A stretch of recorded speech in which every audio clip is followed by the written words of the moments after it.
What I'm going to do is I'm going to lay in sort of an abstract map idea here. And what I use is this blue painter's tape because it comes off fairly easily. I don't have to worry about it tearing and ripping things. And I'm going to make like a little neighborhood grid here, just for the fun of it. So I'll make some streets.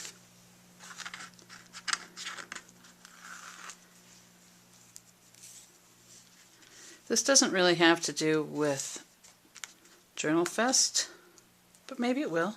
You never know in the end what it's going to turn out to be. Right now it's just little streets and kind of a geographic thing going on, cartographic thing.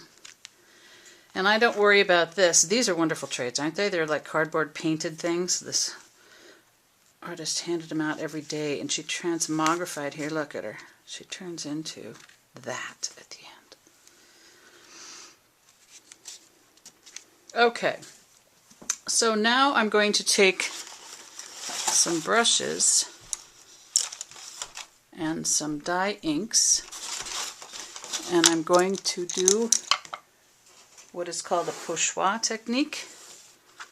And that is a illustration technique that the French used. Lots of people have used it over the years. And I guess some scrapbookers use it, I don't know. I've heard that. I don't like where this one's going because I don't like that dead end there. So I'm going to change it like that. Okay. So, Journal Fest is by the ocean, and I want to put some ocean in here. So I'm going to use this sort of turquoise color to do one of my little neighborhoods over here. And here, and here.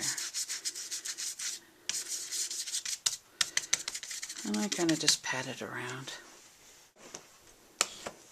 When you do this technique, you want to make sure that you don't use a light colored brush and a dark colored ink because it'll turn everything concerned into mud.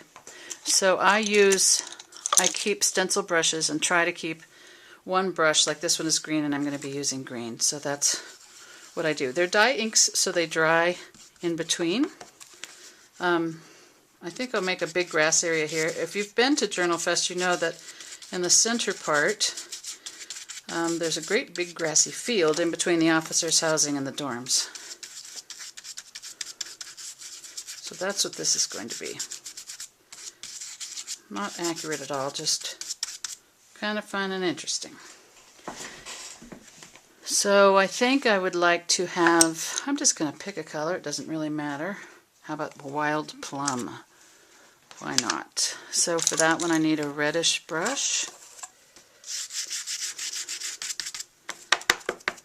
You kind of have to pounce on there a little bit sometimes. Okay, I'm going to make those. I don't really care if it goes over the edges because it'll just add to whatever is next door, which is fine with me. And I'm going to add a little bit more of this into the back of my skull. I don't know why, I just feel like doing that. Originals.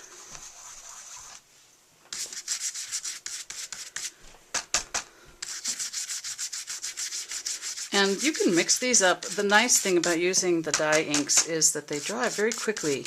So it's great for this technique because you can add layers without any kind of havoc at all. So that's what I'm doing. I use the same technique around here, around the edges, and then you can add pencil to it later if you want to. You can add anything over the top. It works very nicely. I'm going back to, I think I'm going to just make some simple colors. We got enough going on this page so far, I think. Some more turquoise over here. I think I'll smudge it in with these other colors. The idea is that I want it to be kind of an interesting grid. Okay, so that's where I am, and I'm going to stop with the colors for now. And then I'm going to pull these off And I have my little streets. So, it looks like a festive little map. And what I'm going to do is figure out, I don't think I'm going to do anything else except for maybe put an X where I am, because I always like to know where I am.